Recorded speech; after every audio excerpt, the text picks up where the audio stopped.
Ben ritrovati in nuova puntata di Cronache Trevigiane, tanti gli argomenti di questa edizione. Parleremo di una piantumazione del tutto speciale in quel di Castelfranco Veneto a cura di Campagna Amica, ma parleremo anche di un progetto dedicato al mondo artigiano. San in Veneto presenta Progetto Vita per gli imprenditori artigiani, i loro dipendenti e i loro familiari.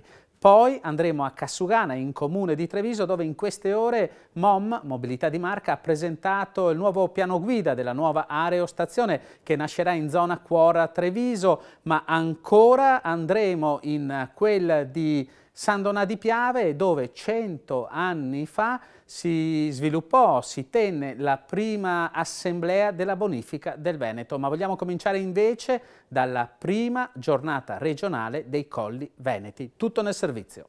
Noi tutti come veneti ci sentiamo legati alla nostra terra e noi tutti nel rappresentarvi le bellezze della nostra terra vogliamo raccontarvi un pezzo della nostra storia. Questa penso sia un po' la ragione per cui abbiamo voluto come Regione del Veneto istituire questa giornata dei Colli Veneti. Ha preso via dal Castello di Conegliano la festa dedicata alla celebrazione di uno dei patrimoni culturali più belli della regione, i Colli Veneti, un'iniziativa fortemente desiderata e supportata dalla Regione del Veneto che con legge regionale ha istituito la giornata per i Colli Veneti allo scopo di valorizzare 12 aree del Veneto e la loro storia, la loro cultura e la loro tradizione. In questo momento stiamo festeggiando la prima giornata per i Colli Veneti, quindi già l'attenzione è stata posta su questo patrimonio naturalistico, enogastronomico, culturale presente sul territorio veneto. Confido che questo possa proseguire e, come prevede la legge,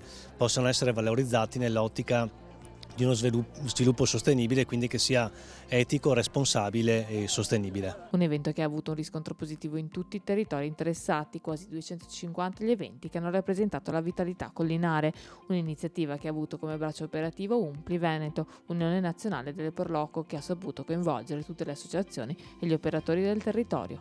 Tanti sono i progetti che portiamo avanti con la Regione e il fatto che la Regione chieda a noi come Proloco di supportarla nelle sue iniziative è un onore, un impegno, ma anche il risultato, io penso, del lavoro che tantissimi, parliamo di 50.000 volontari nel Veneto, di 540 Proloco.